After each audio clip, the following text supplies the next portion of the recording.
What's going on? It is the OCPD coach Shannon Williams here. Again, different content than my normal.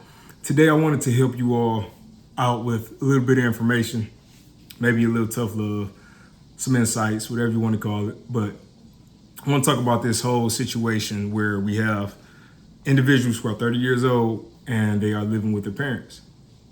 So this is something that is becoming more and more the norm in life right now. It is something that when I used to hear it growing up, it was an anomaly. It was something that was very rare, and it signified that an individual failed in life, that they did not handle their responsibilities in life, and they had to move home with their parents. I don't think I'm alone in the fact that that is what the consensus has been growing up. So I'll be 30 years old really, really soon. It's right around the corner. And I have been moved out of my parents' home, my mother's home, since I was 19 years old. I moved out to go to college I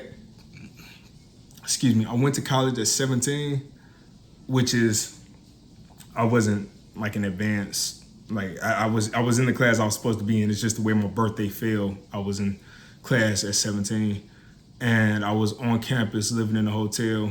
I moved back home after my first semester for the summer, went back to the hotel, went back after my second semester, and after my second semester, I wound up getting an internship that converted itself to a job full time. So I left college, left the school, worked in Detroit, and got my first apartment at 19 on my own. So I was staying at that apartment when I moved to Florida, got myself a new apartment, and then from there, purchased my home.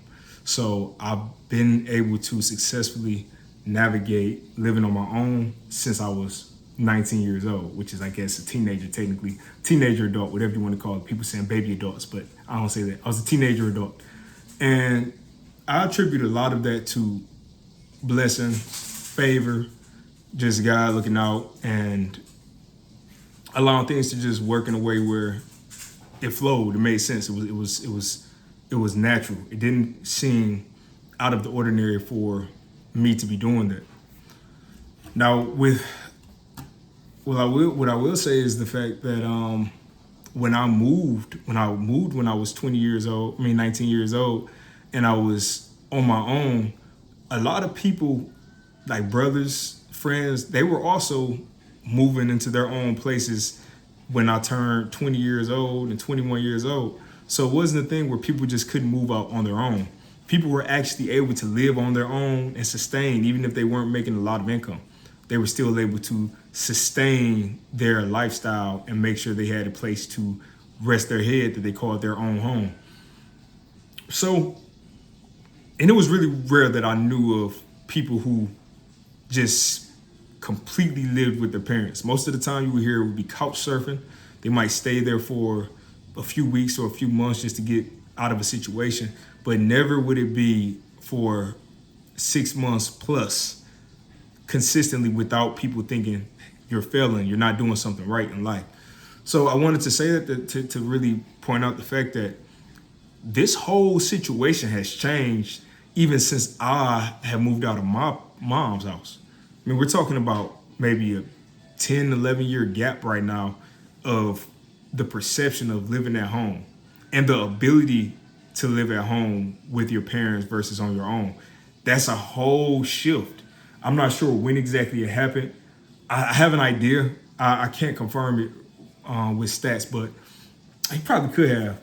But I think it really happened when COVID happened.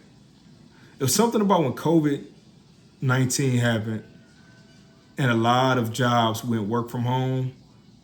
A lot of jobs also just, like, companies just went under. Some companies went under. And then it was the year after that where home prices just blew up. So it was the combination of everything that happened during COVID plus home prices just skyrocketing past anything people could imagine. But it was such an interesting situation because the interest rate for homes might have been 3%. It was some crazy low. And there were bidding wars for homes. So people were outbidding each other to see who could get the home, and you had to keep raising the amount that you would actually pay for the home, which meant that the sellers could raise their prices now because people were going to pay them. And then you had, as I mentioned with COVID, the remote jobs, people were able to move around wherever they want. So people from New York taking New York money to places like Michigan or even Florida. So Cali money coming to Florida. And it impacts people who live in the local areas who didn't get that, who didn't get a pay raise to match the new money coming in, made it harder for them to get homes. So when you have that situation where people are having a hard time getting homes, now you also have people having a hard time getting places to rent because the people who couldn't buy homes have to rent places. And now you have a lot of people trying to get the same units. So what are they going to do? It's simple supply and demand. If you did economics, microeconomics in high school and college, you know this much. The fact that so many people wanted something and there was only so much of that thing to give, the people who were selling that thing could raise the prices so that they could get people to come over. And the thing that happened was this: instead of being a situation where the value and the cost of the property went up, so the demand went down to offset it some, the demand stayed up. So they raised the prices for rent and people were still able to buy it. So then they raised them more and people just kept raising how much they could pay. And that was the same thing happening with homes. So it was a situation that I've never personally been around to experience that. And I don't know why I just realized I was talking out the back of my. I've never been around to experience that, but it was a crazy situation. And I know how crazy it was because I tried to buy a home during this time in 2 different years. The first time was before I got out of debt and heard about Dave Ramsey. And that's when the interest rates were 3%. But I remember going to a home and it was a lot of people there, man. It was probably 10 people there. It wasn't even an open house. It was just a regular showing. It was like 10 people there who were just there to come look at the house. And then when the interest rates went up, the home prices did not go down. So a year later, we were still looking for homes. We were still looking in the same range of price, but now we were able to afford less home because the interest rates had jumped up and the prices for the homes did not go down. If anything, that went up as well. And I remember thinking, man, we might not be able to buy a house right now because the house that I wanted to make sure whatever I paid for a home made sense. I didn't want to get something that was in the middle of a really unsafe neighborhood because I have family to take care of. I didn't want to get something that the property value would immediately drop down because of the placement or the quality of the place was horrible or the school system was bad. Like all these different things that I'm factoring in. And I'm realizing more and more my options were shrinking. They were really shrinking fast. So we were blessed. I wound up finding a home. It's actually more than I think is worth. I wouldn't have paid this much for it had it not been the circumstances, but that they're still holding their value. But I remember in that moment thinking, man, I might have to stay at the apartment I'm at or switch apartments because my apartment actually, they were going up in price. And I didn't know how much because they wouldn't tell me. I just could guess. But I wound up finding out probably a week before I moved because that's when I terminated my contract, that they were doubling the price. They were going from $1,300 to $1,400 a month to over $2,000. I think it was $2,100 at the time. $2,100 a month. And nothing changed. Nothing was updated.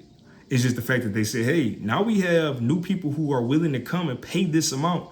And even though you paid your rent on time, early, every single time, never giving us issues, we got more money over here and it's a business at the end of the day. So now we're going to go ahead and raise your rent. So I got out right on time, but in that moment, that's why I say God, just blessing and timing, just continuing to listen to him. Because I do think about individuals who were in situations where their rent got raised like that and they didn't have anywhere to go. So people who were in that situation where their rent got raised $700 to $800 a month with no true warning and their income did not adjust to it. I know that exists. I know there's people out there like that. And my heart goes out for you because I don't think that's something that obviously is not fair. You know, life is not fair. We know that much. But if you are still around, I just commend you for staying strong in the situation.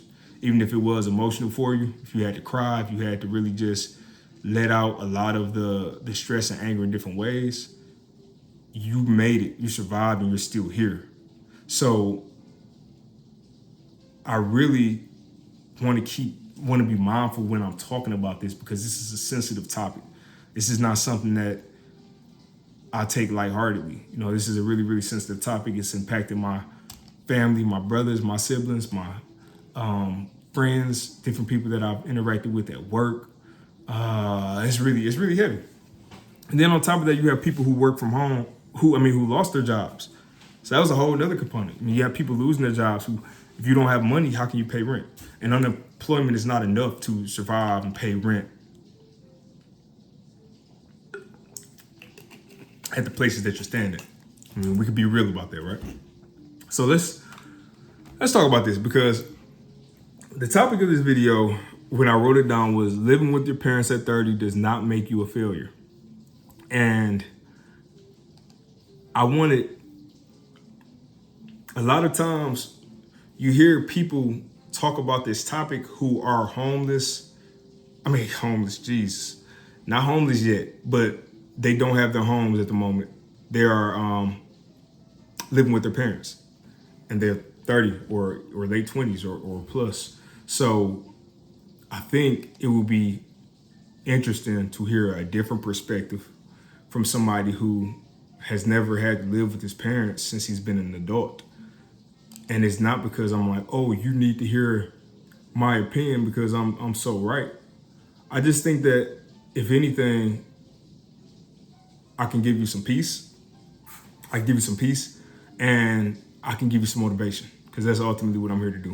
Because I don't want to see people suffer. I don't want to see people in these situations who are working hard, who do want to be out of these situations and feel helpless and feel hopeless. So I just want to talk. Let's just talk for a minute about what I have written down, and just kind of some of my thoughts, because I've been watching these videos for months. I watch the compilation videos myself.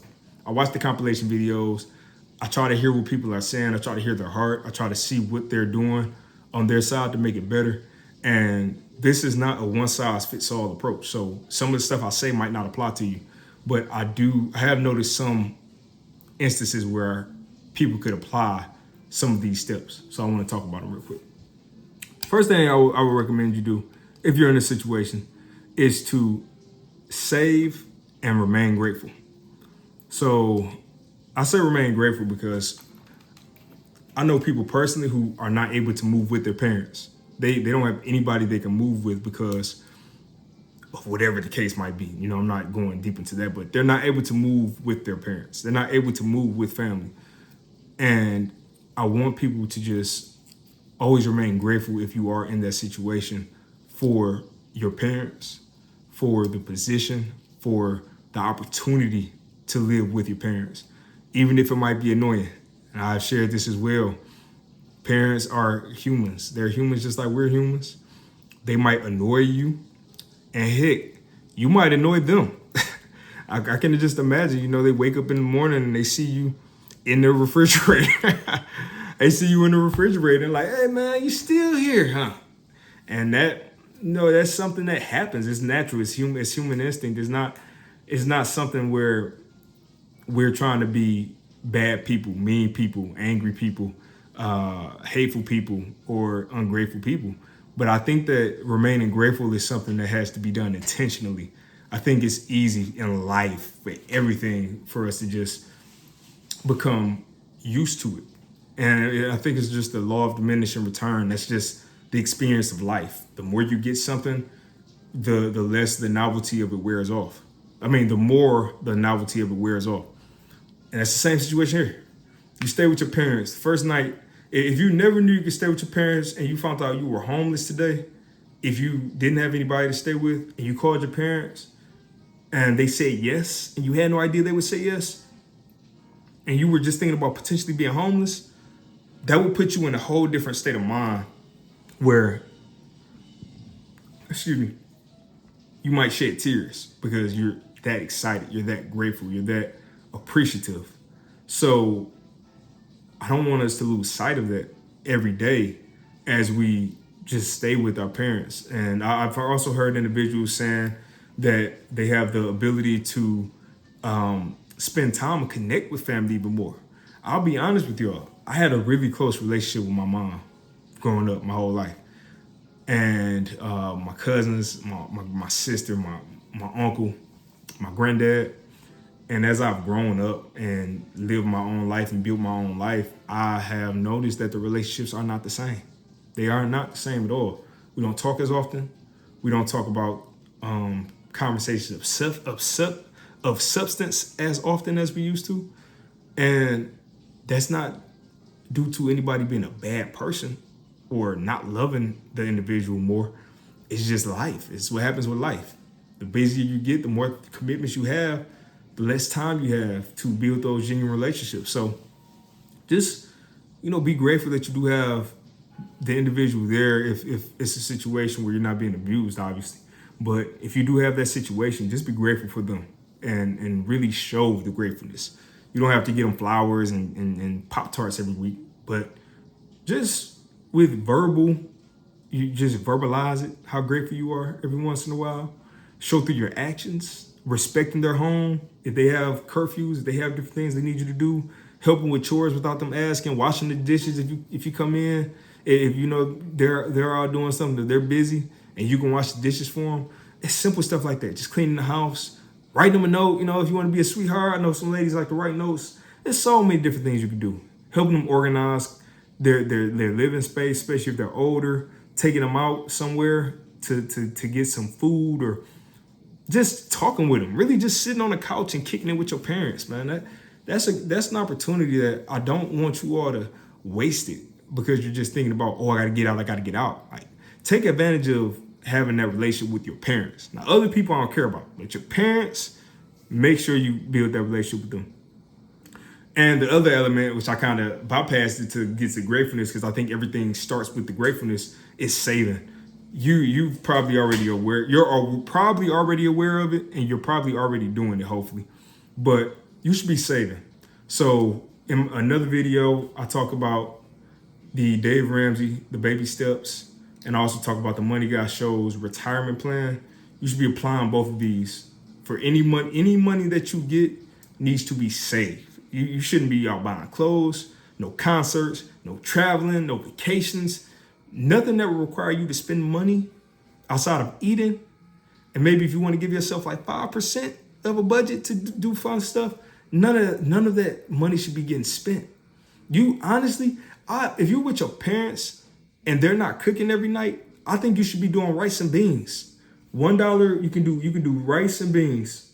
Beans are about $1.30 a can, and you get rice for $1.29. And if you're a vegetarian, if you've got different eating restrictions, then find the alternative to rice and beans. Something really, really cheap that will get you through and give you protein, give you the fats, give you some carbs that you need, and save every other dollar. Now, when I talk about saving, I think you should be thinking about saving in two different ways. First of all, an emergency fund. So while you're with your parents, I would not immediately start off with, this is my move out fund. Like, this is the money I'm going to use to go get an apartment or a home. I don't think that's smart. I think instead you should save up an emergency fund where you think about how much rent or a mortgage that you're considering getting in life one day. Maybe add 10% just to account for possible inflation or different price hikes, and multiply that by 6 or 12, 6 to 12. I would ideally say 6. And that is the base of how much you should be saving, because that will be just your rent or your mortgage for 6 months. On top of that, you want to factor in other expenses such as light bill, internet bill, phone bill, just the things that are required, and water bill if I didn't say that. So you got those 4 bills, and then food. Give yourself a food budget. And all of that, so those, and then your rent by 6 months to 12 months, that's how much you need to have saved before you even think about saving money to move out. Honestly, especially if you're not in a situation where it's abusive. I keep saying it because I know we have people who come in and like, but my situation's different. Okay, I'm not talking about you. I'm talking about the people who are in a situation where you can actually do this. This is a strategy because you want to make it where you don't move out and move right back in. So you want to save up all of that money and just have it in a bank account. Now, there are all types of different bank accounts. What I recommend putting it in is a high yield savings account. I like to use Fidelity because you can put it in a mutual fund. But you can get on the phone with them. You don't even have to do a lot of work. Get on the phone, create an account, open an account, whatever you have to do. Tell them what you are looking for. High yield savings account where you'll be saving. I think it was up to like 5%. You were getting 5% interest per year, which is pretty good. Especially compared to what a regular bank charges you for a savings account, which is like 0.00 something. Get that 5%. Get a high yield savings account because that means the longer the money is there, it'll grow and your money actually will start earning money on itself, compounding instead of sitting in an account with that same cost. You don't want that. You want that money to grow, and don't invest this. I wouldn't take that money and say put it in Nvidia, put it in because that's what I like. I'm in Nvidia, and I'm inside of I got a little bit inside of Bitcoin, just a little bit, but I wouldn't say put that money there at all because those could tank at any point. So even though it might look appetizing and say, oh, if I put the whole 10,000 in here or however much it is, it could grow to this. You don't want to do that. You want to put it somewhere safe where you don't run the risk of losing that money because that is the money you need if everything hits the fan. So that's the worst thing you want to do is put it in something that could tank and you need that money at that moment when it tanks or it loses the value and you have to pull it out when it's down because you don't want to have to do that either. So save that much money. And then after that, once you saved all of that, then you start saving for the rent or the mortgage, whatever it's going to be, or a down payment for a home. But always make sure you are being smart and strategic about these housing decisions so you don't wind up house poor. What I recommend is the Dave Ramsey baby steps for purchasing a home because they actually have specific parameters and you might have to adjust them, tweak them a little bit to fit your situation. But for the most part, you want to go with the conventional loan. So you have to keep your credit score up. You want to go for, they recommend 15 years fixed. So do a fixed, not an adjustable rate mortgage. I know I didn't do 15, I had to do 30, but I just pay a little bit extra to make up for that difference. The reason, by the way, I'll go into that in a minute. But the other thing is it shouldn't be more than a quarter of your total pay, not take home pay. I think it's your total pay for each month. So just watch the videos because I might be reciting a little off and I want to make sure you get exactly what it is. But keep these things in mind when you go looking for a home because you'll qualify. And if you get pre-approved, they're going to say you're pre-approved for this huge amount. 9 times out of 10, you're not going to be able to afford the max. You're not going to be able to afford a home at that price because you have to include things such as your insurance, your taxes, which go up most of the time. If you have an HOA, your other insurances. So if you do less than 20%, you're going to have a private mortgage insurance, which is about $100 a month. Your insurance is really, the main insurance that you have is really important to keep that in mind as well, because that's something where if you're in Florida, you can get dropped from a policy. You have to go to a new policy and you're at the whims of whatever they charge you, basically, because your options are not as grand. So you have to go with that option, and that could spike your monthly tremendously by at least $100 to $200 to $300 per month based off whoever you have for the insurance. So you always have to keep this stuff in mind when you're buying a home. Don't go for that max amount. Go for the sweet spot. Also, there was a YouTuber named Javier. I'm mad I cannot remember his full name because he was so beneficial when I was looking for my home. His name is Javier Home. There it is. Javier Vidana. Javier Vidana. So I actually watched him when I was getting ready to purchase my home. And then he had a spreadsheet where it allowed you to estimate how much your mortgage would be. And it took different things into consideration. So do that. If you are looking to purchase a home, you have questions that I might be able to answer, feel free to reach out. Or even if it's savings, you want some hacks for saving, reach out to me. I love to help out with stuff like that. But this guy is more of an expert on mortgages and home ownership. I think he's even an agent. Is he? Yep, he's a licensed real estate agent. So home purchasing, go to him. He's the guy. The next thing, so yeah, you want to make sure you do all of these things, and then I recommend outside of the down payment and outside of the emergency fund, if you could try to get 3 months of your mortgage payment, that would be amazing. So that would be outside of everything else that you have to pay and outside of your emergency fund. If you could have 3 months ready to go for your mortgage and just pay it early, and now you are 3 months ahead of time, I think you set yourself up for so much success doing that. I'm a huge proponent of us paying early. Put the money in early and then keep paying your regular payments. Like don't let the 3 months dwindle to no months. You want to keep the 3 months at 3 months. So every time you make a payment, it moves back. But you always have that 3 month cushion. That's so much peace. When your home is paid and you know you have somewhere to stay for the next few weeks, you can put other stuff on credit cards you need to, like food and light bills. But when your home is paid, you can sleep well at night. You can sleep much better. So those are the steps. Ironically, the next thing on here I put is no time for sleep. So I know we have some female boss, some lady bosses, and your situation are a lot different. So I'm not gonna speak to y'all. I'm gonna speak more towards the men because I'm a man and that's how I think. So I can think in the frame of a man.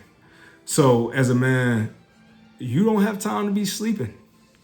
You can get you a little rest at nighttime, but I say like 5 hours, 5 or 6 hours of sleep. Get your REM cycle, whatever you need to do. But I say 5 to 6 hours of sleep max is what you need until you hit these goals, as long as you're working. So I'm not saying stay up all night watching Netflix and playing video games. Nah, I'm saying you need to be staying up, working, building, learning, improving yourself in some area. When I was living with my mom back during the summertime, when I was between my college semesters, I was up until 3 a.m. every single night learning how to do video game development. I was teaching myself at home. So I was on YouTube, I was on Google, I was on all these different forums and downloading all this software and probably putting viruses on my computer, but I taught myself. So by the time 2 months passed and I went back to college, I had something that I could refine while I was in college. Then when I left college for the summer for the next semester, I got hired at my internship because of everything I taught myself the summer prior. So it wasn't even something I was going to school for. I wasn't going to school for it. But I put everything I worked on that summer, all of my hard work, I put it in my resume. And when I submitted my job, they said they were looking for somebody who could do gamification. They saw my profile and they brought me in. And then I learned everything else on the spot. So you should not be worried about sleep. You will sleep better once you have a more ironed out situation. And again, it's different for everybody, but for men especially, just get like 5 or 6 hours of sleep max and hit the flow running in the morning. Not lollygagging, not just I'm gonna go out and go on a date and this and that. You don't even have time for all of that. I'm jumping fresh. I'm going to get some new shoes. The reason why this is so important for men too, I need y'all to understand the why behind this. I'm a man of faith, and I strongly believe that a man is responsible for providing for his family. You have to provide for your family, and providing could look different, but for the most part, providing is going to, first of all, be financially. You have to make sure your family has a home. The last thing you want to do as a man, and that your wife wants to have happen more than likely, is that you have to move in with your parents because you're not able to provide. And I know that situation happens sometimes, but if it happens, then you have to work twice as hard to get out of the situation. And the reason you're having to do this is because you need to build that foundation for your family to have stability. So you need to build it for your family. Your mom or your dad, they might be providing for their home, but now you have to build it for your family because you're going to have your own kids potentially. You might have your wife that you want to make sure you're providing for. So these are things that as men, we have to focus on that sooner. We can't wait until we get 35 and 40 and say, okay, now I want to get serious about building. Like, no, you should be building young, because by the time you hit 40 and 45, you should be hitting the stride of whatever it is that you're trying to do. And even if you have failed businesses, I'm not saying, oh, you have to strike, you have to hit a home run when you're in your 20s and 30s, where you hit that home run and you're good for the rest of your life. I'm not saying that. You're probably gonna have failed businesses, failed ventures, but you have to be in the game. Like, you have to be in the game fighting every single day at something. So what I did, like I said, teach myself game development. When I lost my jobs twice, I was out and I was in my home grinding, learning software development, learning how to use AWS, Amazon Web Services. I was streaming. I was public about my work so people could see what I was doing. And excuse me, I've been talking for a long time. But yeah, I was public about my work, and I wound up getting hired as a software engineer. I had no prior experience as a software engineer in the professional sense as an official title. But they saw the work I was doing when I was jobless and said, hey, well, he's doing that, and that's just on his own time. Let's bring him in and see what he can do if he's getting paid to do it. So that's what, you just never know what opportunities you create. And I'm mad I don't have the Bible verse here, but hold on, let me see if I can find it. It's actually something that I heard Dr. Miles Monroe say, and it's so prevalent. Come on, I want y'all to have it.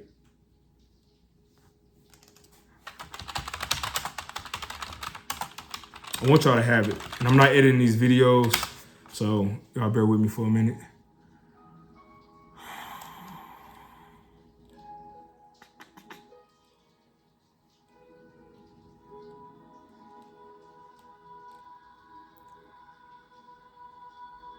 Man, I'm so upset that I cannot find it. But essentially, I'll summarize it.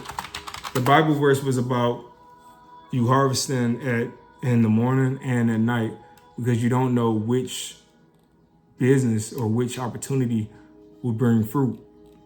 And I'm so upset I can't find it. But that's what it means. That's what it's about. So even if you're not working on the same exact thing from time you wake up to the time you go to sleep, you should be working on something. You never know what is actually going to produce an outcome for you. So you always should be working on something. And it's something that I've been consistent about that since I've been young, a teenager, 14 years old, 13 years old or 14. One of them is when I had my first job. And it was an under the table little gig where every single Saturday, 8 a.m. to 5 p.m. in Detroit, I was helping to install glass and doors. That's all through the year. So that's when it's hot outside, and that's when it's freezing cold and you can't feel your fingers outside, and you can't wear gloves there because you have to be very, very precise with the placement of the window that you're installing. So I did that and I would get $20 a week for 8 to 5. I did that from 9th grade to 12th grade. And I hustled in 12th grade. I learned how to do video editing. I taught myself video editing, how to use Photoshop, which was actually taught by my art teacher, the Photoshop, but I mastered it at home. I learned how to use Sony Vegas, all these different things, Google SketchUp, and I used to make highlight tapes. So for all the athletes, I realized they were trying to go to college to play. So I charged them $30 per highlight tape, and I would make highlight tape. I would edit the highlight tapes and make it for them. We had these little trading cards. So I made trading cards for the different football team members and charged the school to pay for them. T-shirts, I was designing and selling T-shirts. I had a T-shirt pressing machine, all different tattoos. There's all different types of stuff in high school where I constantly had different things I was trying. And I had so many failures. I tried to create so many products in my life that they didn't take off, or I have different mental health things. So I have ADHD and OCPD. And if something wasn't to my liking, I wouldn't even put it out. I would just scrap it and move on.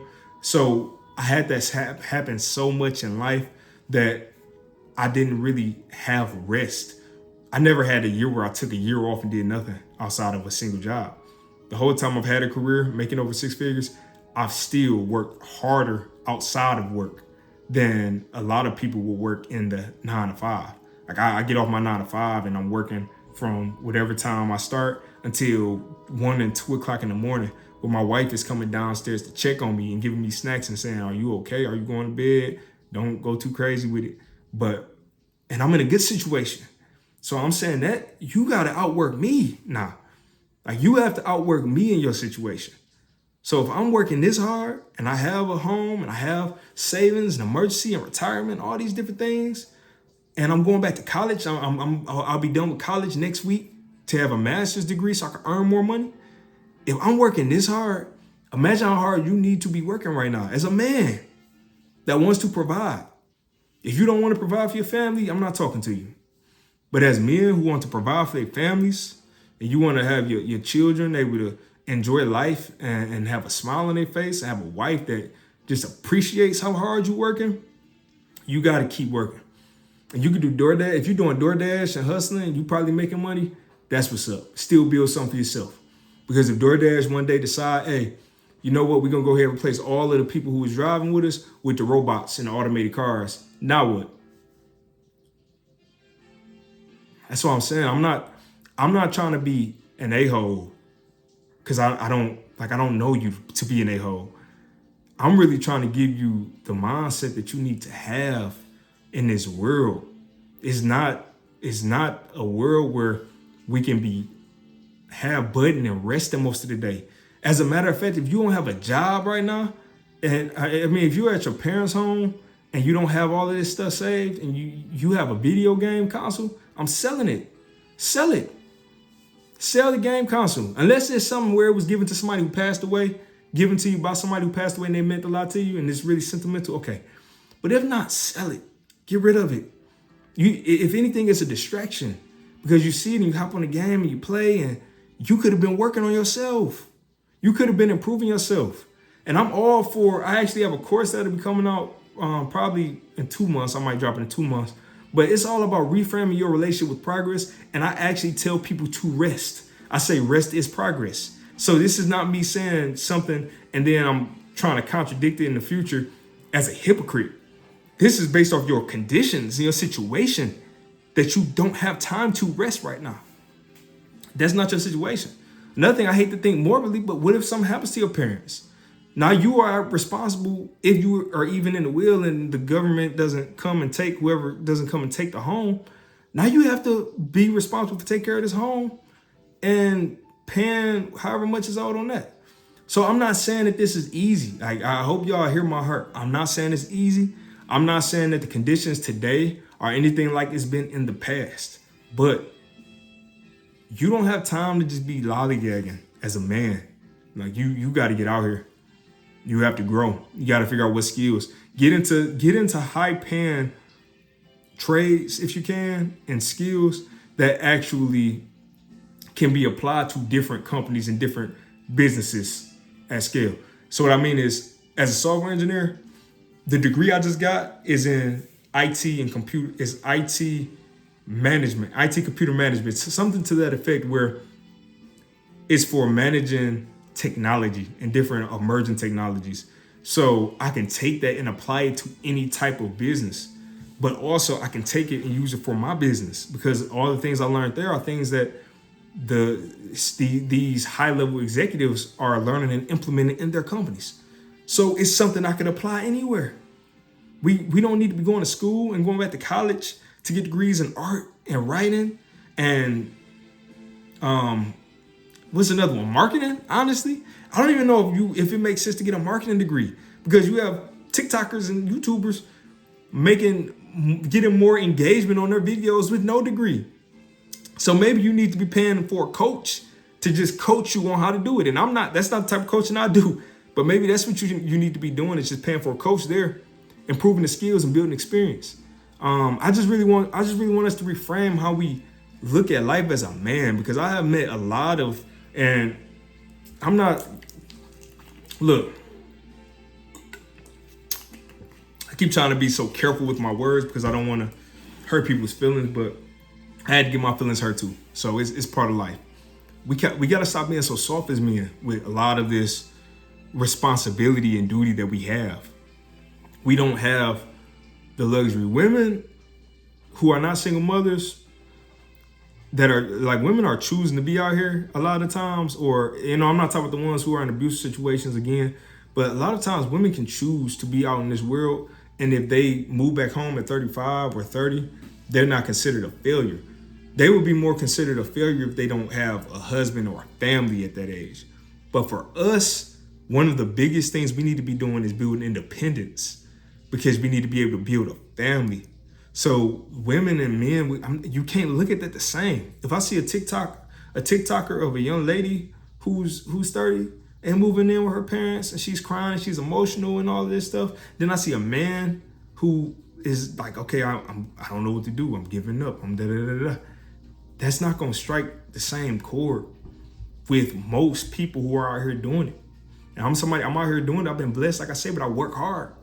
So everything that I get, I've worked for. Even this wall, I built that with my hands. This is not something where I'm like, oh yeah, I'm just gonna have somebody come do it for free. Like, I actually spent the time cutting it. I done got stitches from building stuff in my home. And for me, hard work is what makes me have the different confidence as a man. It just puts a whole different swagger on you as a man when you're willing to put the hard work in. So I don't want to hear men, if you stay at home with your parents, playing video games, no. Going out with girlfriends and this and that, no. Buying new clothes, no. Going to sleep early, sleeping in late, no. Sitting up binge watching Netflix, no. You need to be increasing your skills, your value, building something. Okay, go ahead with your mom. I'll get you some ice cream in a minute. Now look, I'm gonna show y'all some, hold on, son. Look, this is a prime example of what I'm talking about. You want a popsicle? Yeah. Yeah? What color you want? Red. You okay? You have a good nap? Yeah? Okay, here, take it upstairs. You want two? Yeah. What other color you want? Blue. Blue? Okay. There you go. Make sure you close my door behind you. Here, I'll give you this blanket. Hold on, y'all. This is all relevant, so I want y'all to hear this out. Here. We'll put this around you like this. And then we'll do it again. I hope you feel better, okay? That's from my game. Huh? Yeah, that's from the game? Yeah, it is. Tell mommy I'm working right now. I'm making some videos, and then I'll probably be up down here all night. But text me if you need. Look, close my door. I love you. What I just did just now, my son is sick. My son is sick, and he wanted to come to his dad's. I got a little mini freezer right here. So I got all the popsicles and ice creams. But when he was taking his nap, I told him, son, when you get up, I give you some ice cream or a popsicle. And I was able to do it. But while he's sick, my wife's sick, they're in the comfort of their own home. They don't have to worry about being in my mom's home, and you know, they walking around, or everybody's like, why y'all just laying up all day? Da, da, da, da. My son is exposed to all these extra people. That's not the situation that me as a husband, I would even be comfortable putting my wife in. So I'm telling y'all, because I know circumstances happen sometimes. I'm not saying you did this, you put yourself in this situation on purpose. But if you're in this situation, you need to get out of it. Nobody's coming to save you. You got to get out of it. And prices are going to keep probably increasing on a lot of stuff. So if you can start putting money to the side, like I discussed, having that big emergency fund and just taking advantage of the situation, grinding, learning as much as you can, showing as much love, being as gracious as you can, then I think you set yourself up to come out of this situation and never have to go back into it without a fight, you know, without a fair fight. So next thing I have on here is mental health. I spend a lot of time on that, but mental health. So I hear a lot of people might be going through depression in this situation, which is understandable. When I lost my job and I didn't know where I was going to go the first time, I was in a state. I was in a state. Depression is a heavy word. So I don't even know if I would use depression right now. It depends on the day where I might apply it or not. It depends on the day. But thinking about it right now, it wasn't the same type of depression that a lot of people might be dealing with as men. And what I've noticed is that when men get depressed, a lot of times we get dangerous. You know, depressed men, when we get depressed, it's not a good person to be around, because depression leads to desperation a lot of times, and desperation can lead to depression. But when you become desperate as a man, especially from depression, and you feel like you have nothing to lose in life, I think that's a really, really dangerous combination. So I recommend seeking help with that. Get a therapist if you can.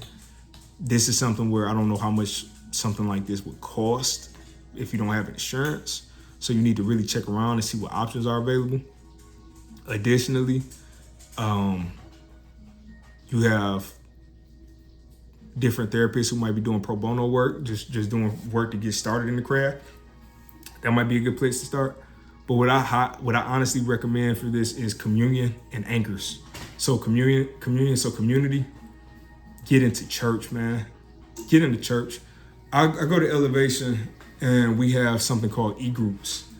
With these e-groups, you can meet virtually with different people from different groups that might be similar to yours. And you can actually start e-groups, but you get to connect with people. And I think that's so important. When I moved out here, we didn't have anybody out here. And it wasn't until I started going to the e-group that I actually seen myself outside of how I looked at myself in the mirror. And I got to say, hey, I can contribute to something. I have people who are like-minded.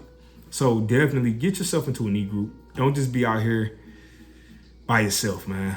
Isolation is horrible when you're depressed. So get into an e-group or get into a group, find a community, find an anchor. If you're not religious, find something. But I'm religious and spiritual, however you want to actually put it. But I believe in God. I believe Jesus came and died for our sins. And that's my anchor. God is my anchor. When I go through these situations, I talk to God. I also have another thing. Faith without works is dead. It's not just faith. It's not just God come through. God come through. God come through. God come through. God come through. God come through. It's I'm praying and I'm working. So I'm praying for my work. I'm praying over my work. I'm praying over my outcomes. When I'm developing the game that I'm working on, and I pray for my game, the laptop I do my work on is called Favor, because I need the game to have favor. I put a church inside the game. I say, God, you need this game to not just be a video game, but this might save somebody's life. Like, these are things that I have to tell myself, because these are things I had to talk to myself about that help me connect the work and the faith. That's how it works. So as you're working and you're staying at home with your parents, and you waking up at 5 o'clock in the morning, 6 o'clock in the morning, working on something, you should be praying, or whatever it might be that's your anchor. I would pray. That's what I did. I prayed big time. I listened to messages, inspirational messages to keep me rooted and optimistic. And then opportunities just presented themselves. I tell you, man, I just did a 2-hour podcast with somebody, Daryl from My Life, OCPD, and Debris. And we talked about religion. And it's just something that I'm starting to talk about it more, because I see it as too factual to deny. There's no way you can deny it. So I believe God puts messages in your ear for a reason. He puts messages in your ear for a reason. He gives you opportunity, lines things up for you, connects you with people. And even your situation now, being able to take that situation and make the best out of it. If it's helping your parents, if it's you might become the counselor for your parents. You know, they might have some stuff they've never been able to deal with, and you have a conversation that changes their life. You might be the person who helps them get financially together, because they have been surviving, but now they won't have anything to retire because they keep spending money for it. You never know what your situation could be, but whatever it is, make the most out of it, and then always be working for looking for that next step, so that you can know what work to put in.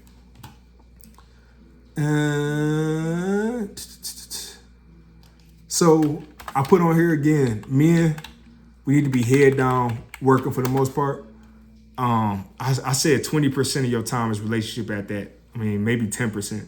But 20% of your time is relationship, and 80% is to building, like working.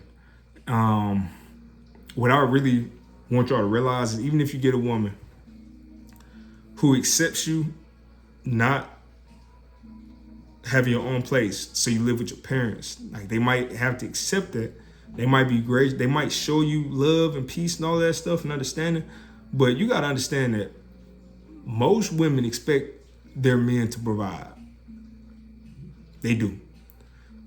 And even if things might be feeling smooth for you right now, they would much rather you put that extra time into working and getting outcomes opposed to sitting up playing kissy face with them.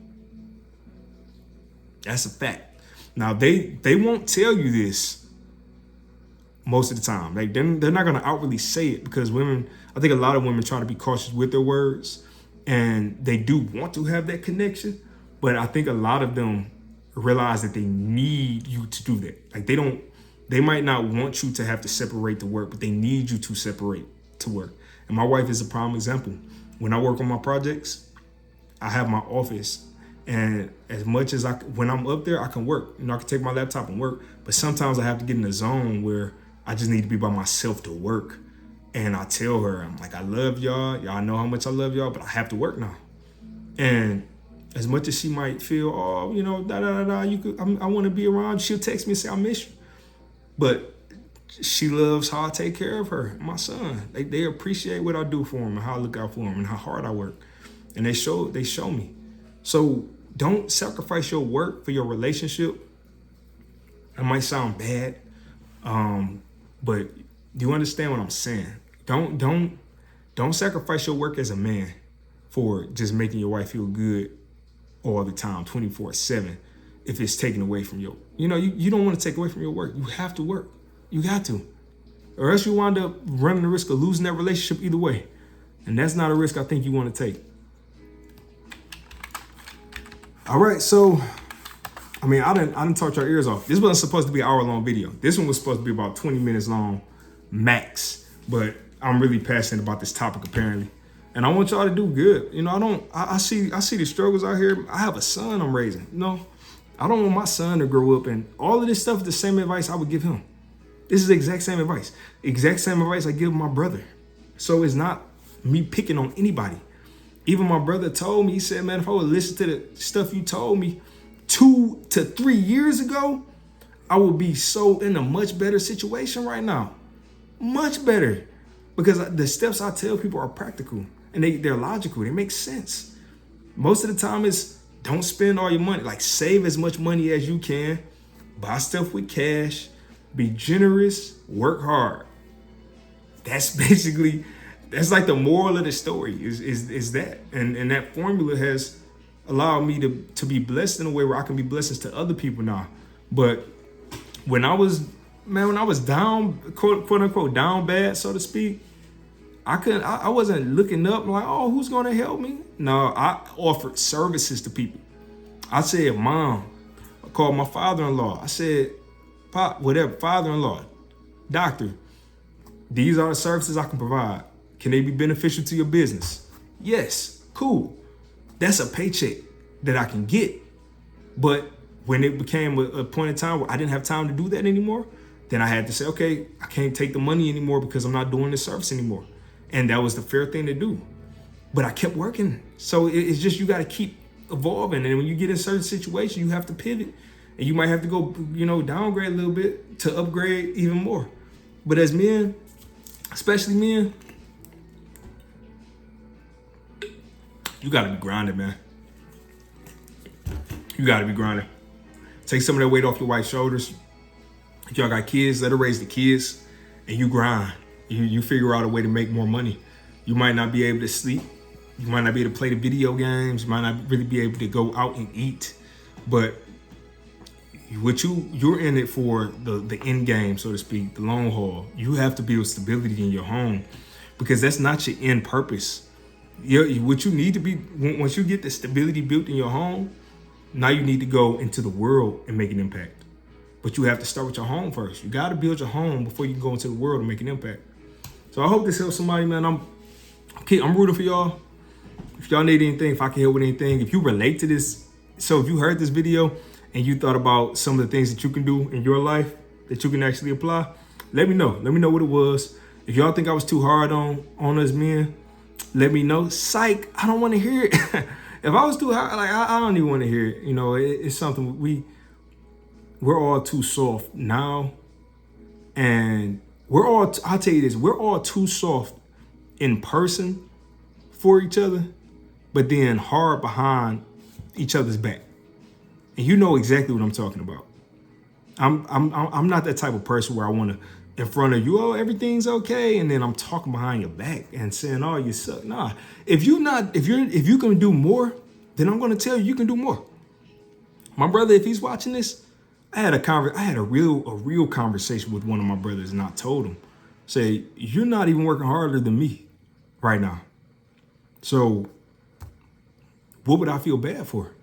You have to outwork people who are working and have more than you. You have to work harder than them to get to the point where you can grow, because everybody's competing, so to speak. So yeah, I mean that's what I think about the situation, and it's all from love. Y'all gotta understand it's from love. I want people to do the best and the best that they can. So it's all from love. But I hope y'all have a good one. Keep fighting for your life. Peace.